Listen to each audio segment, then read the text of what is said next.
우리가 오늘 함께 살펴볼 하나님 하이데버 교리 문답은 31문입니다. 31문을 보면 이렇게 시작됩니다. 우리 같이 읽을까요? 같이 읽겠습니다. 시작.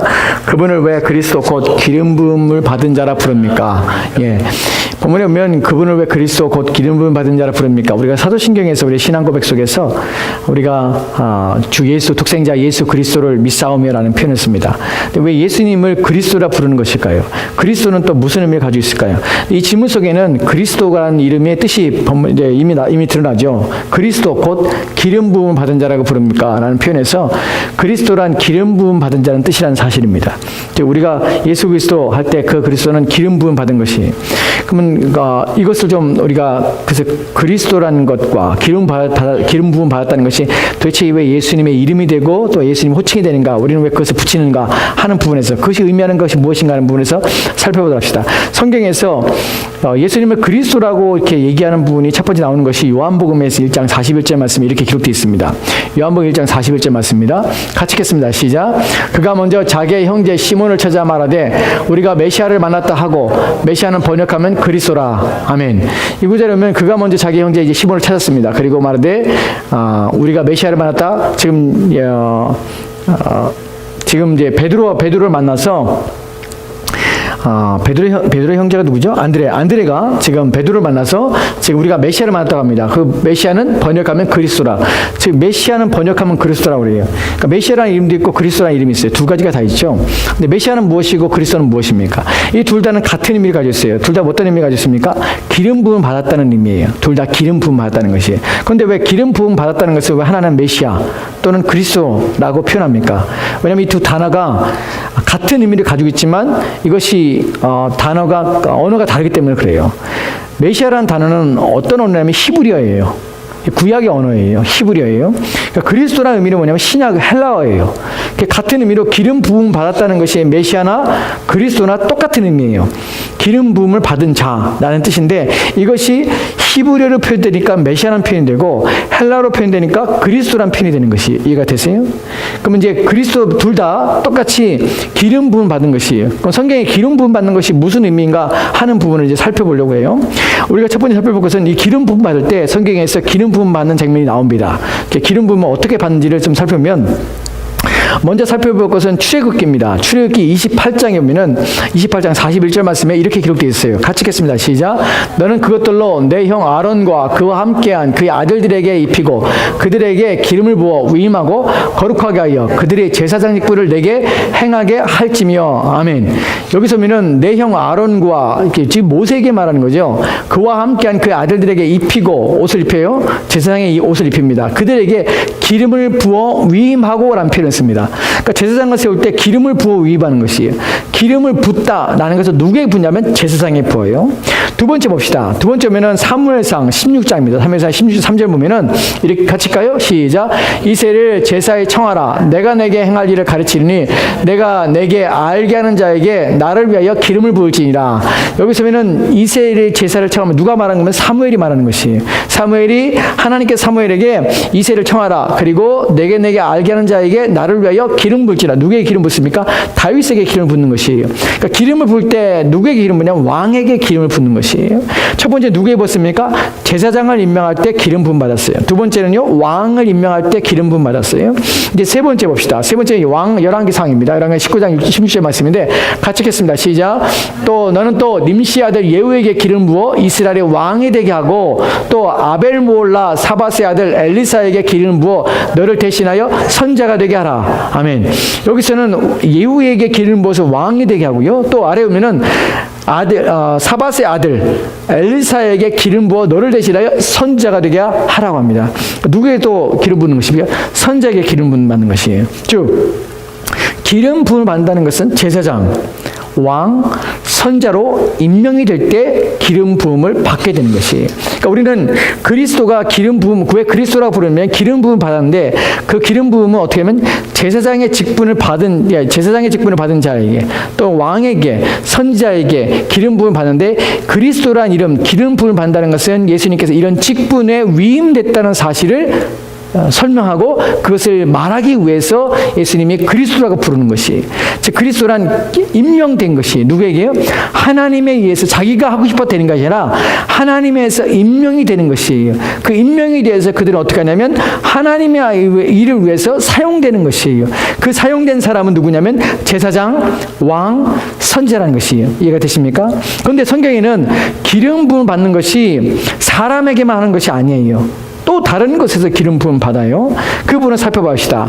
출애굽기 40장에 보면은 출애굽기 40장 9절 말씀입니다. 같이 읽겠습니다. 시작. 또 관유를 가져다가 성막과 그 안에 있는 모든 것에 발라 그것과 그 모든 기구를 거룩하게 하라. 이것이 거룩하리라. 아멘. 여기는 관유를 가져다가, 사실은 관유라는 것은 뭐냐면 기름이에요. 그런데 특별히 뭐 할 때 바르는 것이냐면 임명할 때, 부을 때 쓰는 기름을 갖다 관유라고 표현해요. 그러니까 이것은 그냥 기름이 아니에요.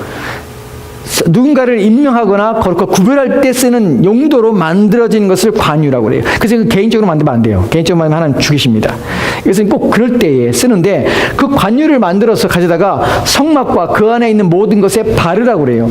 여기서는 바르라고 돼 있지만 사실 원문의 히브리어 원문을 보면요, 바르다는 것과 부으다는 단어가 동일한 단어예요.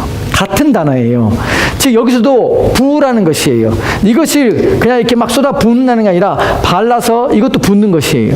그러니까 여기서도 기구에, 성막에 사용되는 기구에 바르는 것이에요. 그렇다면 사람에게도 붓고요, 그 다음에 이 기구에도 부어요. 근데 둘 다 동일한 것은 뭐냐면 이 동일한 것은 다 하나님께 사용되는 것에 붓는다는 것이에요. 그래서 아무에게 붓는 것이 아니에요. 하나님께 사용되는 것에 부어요. 근데 이 부음에 있어서 중요한, 사람에 붓는 것과 또한 이것이 기구에 붓는 것과 기름을 붓는 것과 동일한 점이 또 하나가 무엇이냐면 이것은 거룩하게 하는 것이에요. 모든 기구를 거룩하게 하라. 그것이 거룩하리라. 거룩이라는 것은 구별되는 것이에요. 아무렇게 사용되는 것이 아니라 하나님을 위해서 사용되고 목적이 있어서 따로 구별시킨 것을 거룩하다고 표현하는 것이에요. 이해가 되십니까? 이분을 다시 보면 우리가 아까 살펴봤던 출애굽기 28장 41절 말씀에는 사람에 대한 것을 봅시다. 너는 그것들을 내 형 아론과 그와 함께한 그의 아들에게 입히고 그들에게 기름을 부어 위임하고요, 거룩하게 하여 그들의 제사직분을 내가 행하라. 거룩하게, 여기서도 사람도 거룩하게 하는 것이에요. 그러니까 기름 부음 받는 것은 거룩하게 하는 것이에요. 즉 하나님을 위해서 특별히 따로 분리해서 하나님을 위해서 사용되도록 하시는 것이, 그 목적이 다른 것이에요. 이것이 거룩하게 되는 것이에요. 즉 우리는 첫 번째 이제 기름 부음 받는 사실에 대해서 알게 된 것이 무엇이냐면, 기름 부음 받는 것은 직분을 위임 받을 때 기름 부음 받습니다. 제사장이 기름 부음 받고 왕이 기름 부음 받고 선지자가 기름 받습니다. 근데 이 사람들은 그냥 기름 부음 받는다는 것이 임명하기 위해서, 그냥 나는 왕이야 그걸 증명하기 위해서, 표식하기 위해서 받는 것이 아니라, 그 사람들은 기구에도 기름 부음을 받아서 구별되는 것처럼 이 왕이나 선지자나 제사장들을 사람에게 기름 붓거나 기구에게 기름 부은다는 기름 부음이라는 것이 가지고 있는 또 다른 의미는 무엇이냐면 이것은 구별되는 것, 따로 분리시키는 것, 그래서 하나님을 위해서만 사용되는 것이라는, 하나님을 위해서 쓰여지는 것이라는 표현이 이 안에 담겨 있다는 것입니다. 우리가 그리스도라고 표현할 때 그 안에는 이분은 하나님을 위해서 오신 분이라는 사실이에요. 하나님의 일을 하시는 분이라는 사실이에요. 이해가 되십니까? 이것이 우리가 알게 되는 것이에요. 그런데 이제 여기만 알면, 이것으로 알면 끝이 되는 것이 아니에요. 그렇다면 왜 기름 부으냐는 표현을 쓰는 것이에요. 그럼 이 기름만 부으면은 하나님의 것이 되고, 이 관유만 부으면 하나님의 것이 되고, 또한 이것만 부으면은 그 사람이 하나님 거룩히 되는가 하는 부분이에요. 그 기름 자체에 능력이 있는가, 기름 자체가 어떤 힘을 가지고 있는가 하는 부분이에요. 여러분 여기서 우리는 뭐 참기름이나 들기름을 말하는 것이 아니에요. 이 기름 자체가 능력이 있어, 그 기름 자체 부을 때 그 기름이 능력을 나타내는 것이 아니에요. 이 기름 부음이 상징하는 것, 이 기름이 상징하는 것이 무엇인가 하는 부분이에요. 이것이 더 중요합니다. 이 부분에 살펴볼 때 성경에 보면은 이 기름에 대해서 성경이 말하는 부분을 우리가 알 수 있는데, 이사야서 61장 1절 말씀에 이렇게 기록되어 있습니다. 이사야 61장 1절 말씀입니다. 같이 읽겠습니다. 시작. 주 여호와의 영이 내게 내리셨으니 이는 여호와께서 내게 기름을 부으사 가난한 자에게 아름다운 소식을 전하게 하려 하심이라. 나를 보내사 마음이 상한 자를 고치며 포로된 자에게 자유를, 갇힌 자에게 노임을 선포하며. 아멘. 여기 보면은 주 여호와의 영이 내게 내리셨으니 라는 표현합니다. 주 여호와의 영은 누굽니까? 여호와의 영은 누구예요? 성령이에요. 성령이 내렸어요. 내렸는데 이는 여호와께서 내게 기름 부으사라는 표현을 써요. 무슨 말이냐면 주 여호와의 성령이 내게 내리셨는데 이 성령이 내리신 것은 무엇을 말하면 이것은 여호와께서 하나님께서 내게 기름을 부으신 것입니다 라는 표현이에요. 이해가 되십니까? 즉 내가 기름 부음 받았는데 그 기름 부음은 어떤 것을 말하는 거냐면 성령이 내게 임하시고 내게 부어진 것입니다 라는 표현이라는 것이에요. 즉 여기서 말하는 가장 중요한 것이 뭐냐면 기름 부음 받는 것은 기름 자체의 능력이 있는 것이 아니라 이것이 상징하는 내용이 있다는 것이에요. 그 내용이 무엇이냐면 성령이 부음바 되었다는 것이 이해가 되세요? 이 부분을 좀 더 살펴보면 우리가 사무엘상 16장 13절에 보면은 이런 부분이나 이런 구절이 나옵니다. 사무엘상 16장 13절입니다. 같이 읽겠습니다. 시작. 사무엘이 기름 뿔병을 가져다가 그의 형제 중에서 그에게 부었더니 이날 이후로 다윗이 여호와의 영에게 크게 감동되니라. 사무엘이 떠나서 라마로 가니라. 아멘. 아멘. 여기 보면 기름 뿔병을 가져다가 그의 형제 그에게 기름 부었습니다. 다윗에게. 그때 어떤 일이 왔습니까? 이날 이후로 다윗이 여호와의 영에게 누구예요? 성령에게 크게 감동되니라. 기름 부음이라는 것은 기름 부음 자체가 그 사람으로 하여금 그 일을 감당하며 그 일을 할 수 있는 능력을 주는 것이 아니라 그 기름 부음이 상징하는 것이 무엇이냐면 이것은 성령이 하나님께 성령을 그에게 부어줬다는 상징이 바로 기름 부음이라는 사실이에요. 이해가 됐어요? 즉 구약에서 왕으로 기름 부음 받는 것은 내가 기름 받았으니까 왕이 됐어라는 표현이 아니라 이제 성령이 그 사람에게 임해서 그 사람은 성령에 의해서 충만한 가운데 성령에 의해서 하나님 앞에 구별되어서 하나님의 일을 그 사람 통하여 완성할 수 있는 사람이라는 표현이 이 안에 담겨 있다는 것이에요. 우리가 그리스도라고 부를 때 기름 부음 받았다고 할 때 그 기름 부음 받음은 예수님께서 왕이며 선지자며 제사장직을 받았다는 것만이 아니에요.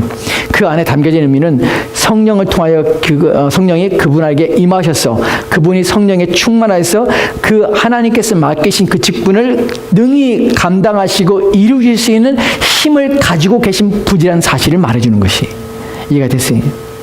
그리스도라고 표현할 때 그분은 능히 약속하신 것을 성취하시며 이루시며 하나님께서 원하시는 것을 다 완성하실 분이라고 믿는 것이에요.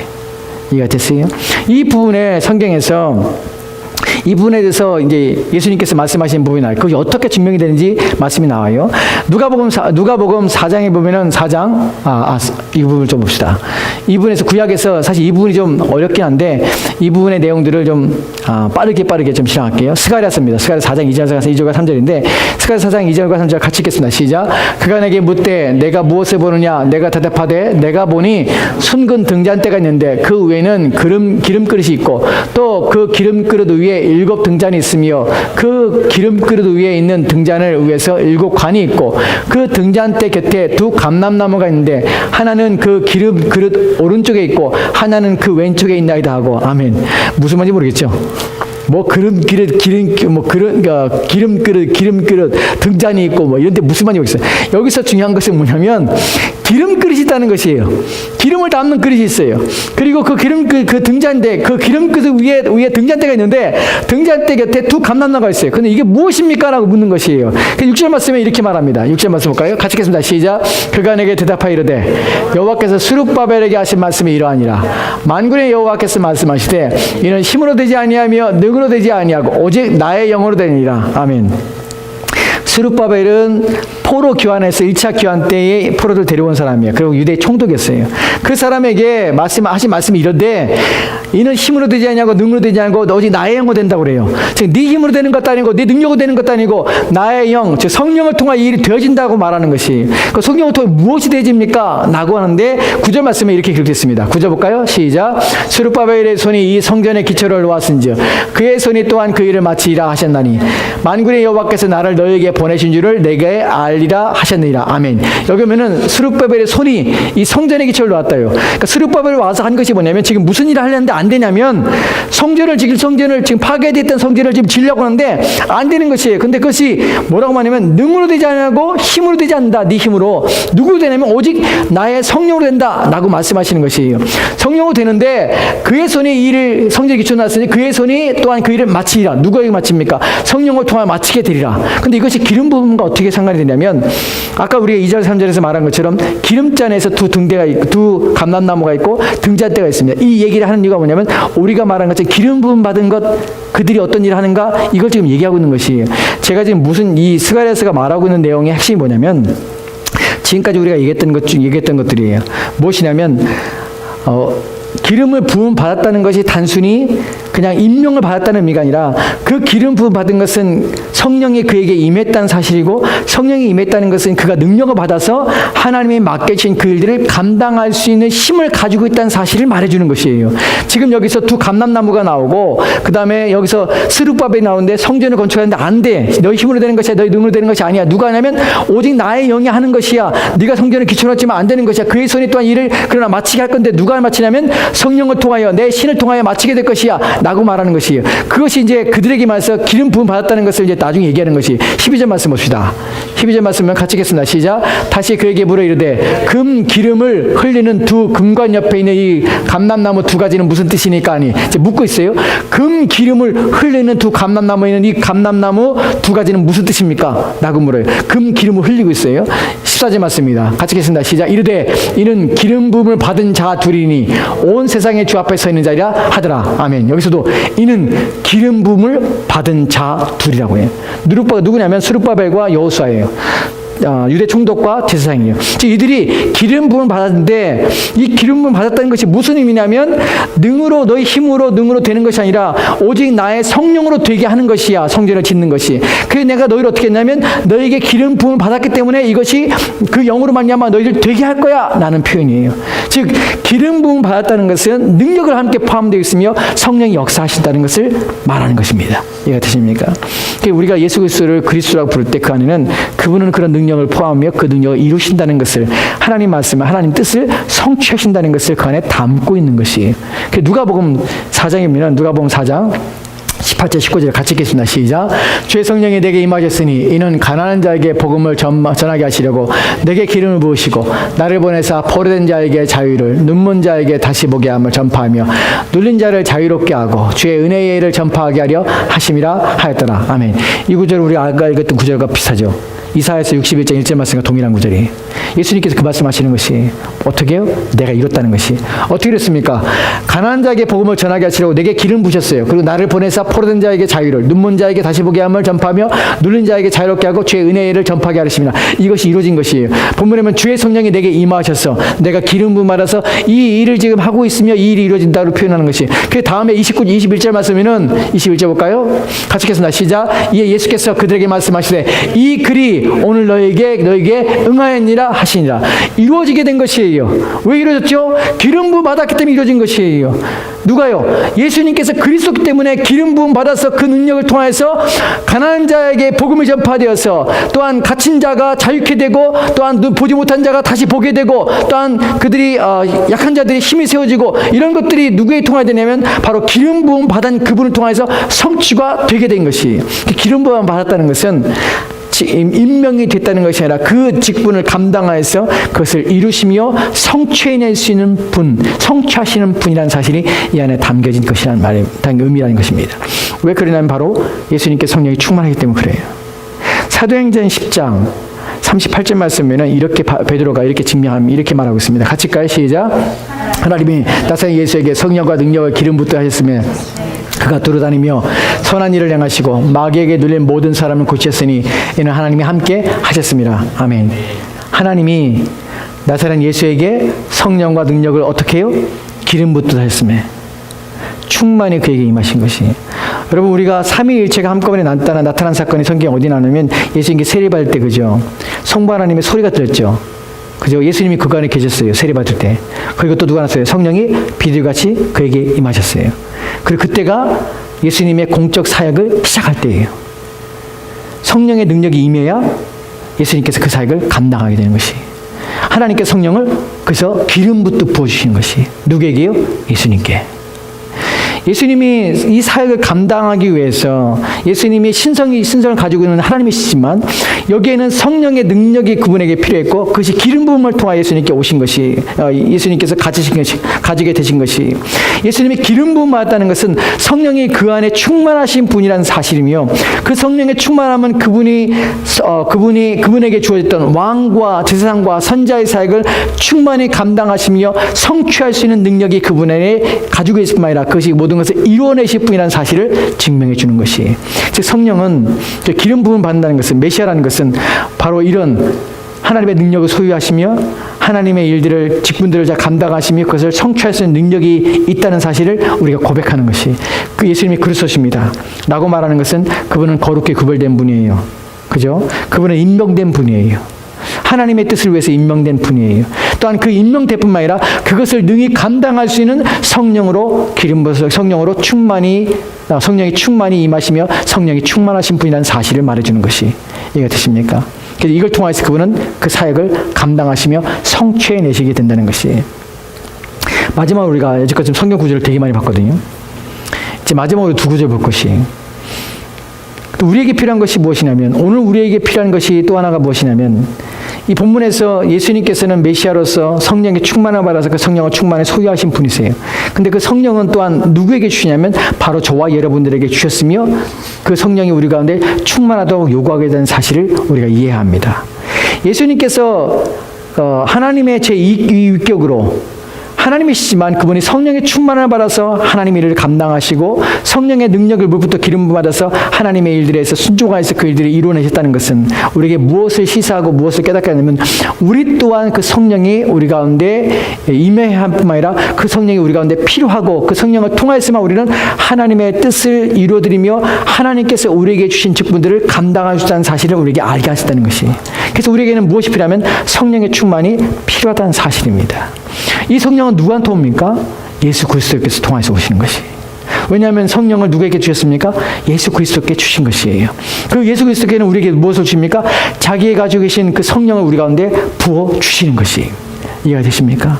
그래서 성경 우리에게 성령의 충만함을 받으라고 말씀하시는 것이에요. 에베소 5장 18절 말씀에는 같이 읽겠습니다. 시작. 술 취하지 말라. 이는 방탕한 것이니 오직 성령의 충만함을 받으라. 아멘. 그래서 우리 가운데 성령의 충만을 받으라는데 이 충만은 생활 충만입니다. 날마다 성령의 순종하여서 성령의 충만을 우리 가운데 구해야 될 뿐만 아니라 그것을 받기 위해서 애를 쓰며 순종하여서 성령이 우리를 지배하며 다스리도록 우리가 우리의 자신을 주님 성령께 내어드리는 일들을 날마다 하는 것이에요. 이것이 바로 성령의 충만함입니다. 또한 이 일을 위해서 성령의 충만함을 위해서 우리가 해야 될 것이 무엇이냐면 에베소 6장 18절 말씀에 이렇게 기록되었습니다. 같이 읽겠습니다. 시작.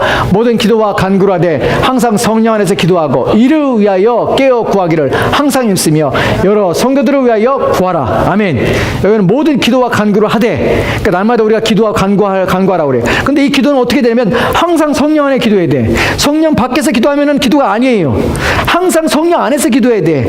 근데 이 성령 안에서 어떻게 기도합니까? 라고 하는 데 있어서 이를 위하여 깨어 구하기를 항상 있습니다. 그러니까 아이러니하죠. 우리는 모든 기도와 간구가 성령 안에서 기도하기를 원해요. 근데 그럼 어떻게 해야 됩니까? 이것 때문에 너는 항상 기도해야 돼. 무엇을 해? 깨어 구해야 돼. 내가 성령 안에서 기도하도록 나는 또 기도해야 돼. 이해가 되세요? 내가 기도할 수 있도록 성령 안에 기도할 수 있도록 나는 기도를 또 해야 되는 것이에요. 깨어서 기도해야 되는 목적이 무엇이냐면 내가 기도하기 위해서요. 내가 기도하고 있는데도 불구하고. 왜냐하면 모든 기도가 기도가 아니라 성령 안에서 기도하는 것만 기도이기 때문에 우리는 그러기 위해서 기도해야 되는 것이에요. 이해가 되세요? 이 부분이 정말 중요한 부분 중에 하나예요. 나중에 이 부분에 대해서 제가 자세히 설교할 것입니다. 우리가 나는 기도하고 있어라고 말하는 사람들을 많이 봅니다. 나는 정말 하나님 앞에 날마다 기도하고 있어 말하는데 성경에서는 그냥 기도하라고 하잖아요. 참된 기도가 되려면 어떻게 되냐면 성령 안에서 기도해야 돼요. 이것만이 참된 기도야. 그러기 위해서는 날마다 깨어 있어야 돼. 누구에게요? 성령 안에 깨어 있어야 돼. 성령을 잠깐 생각해야 돼, 날마다. 그리고 그것에서 날마다 기도하는 마음을 가지고 있어야 돼.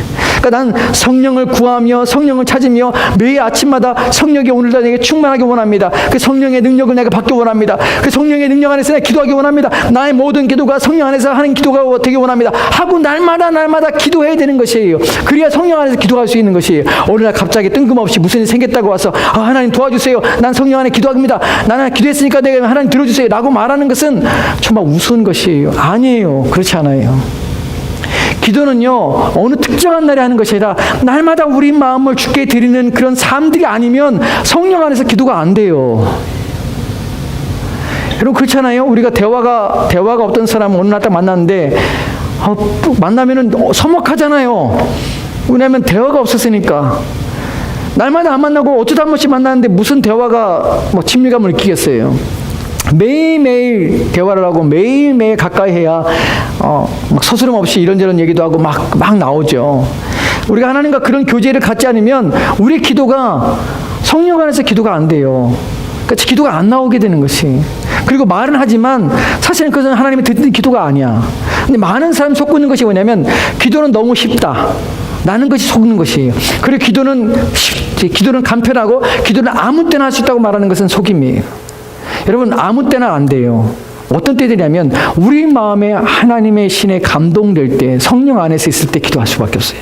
그래야 기도가 되는 것이. 그러니까 내가 기도하고 싶으면 기도하는 것이 아니에요. 물론 성령 안에 있는 사람은 기도하고 싶을 때 기도해요. 성령이 이끄실 때마다. 그리고 계속 기도해요, 마음에. 근데 그게 안 돼요. 그러니까 어떤 특정한 시간에 기도하고 어떤 날에만 기도하는 것은 내가 성령과 깊은 교제를 안 갖고 있으면 그것은 내가 아무리 부져도 그 시간은 정말 의미 없는 시간이 되는 것이.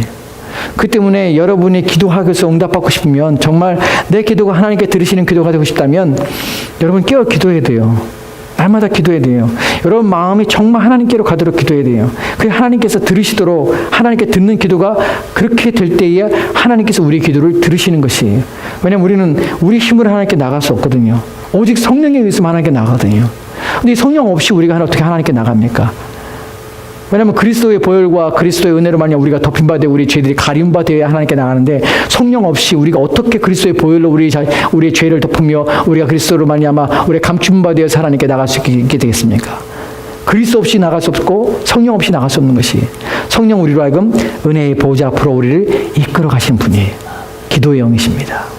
이해가 되십니까? 우리는 그 성령이 필요합니다. 이전에 우리는 이런 기도를 하나님께 드리려고 합니다. 같이 할까요?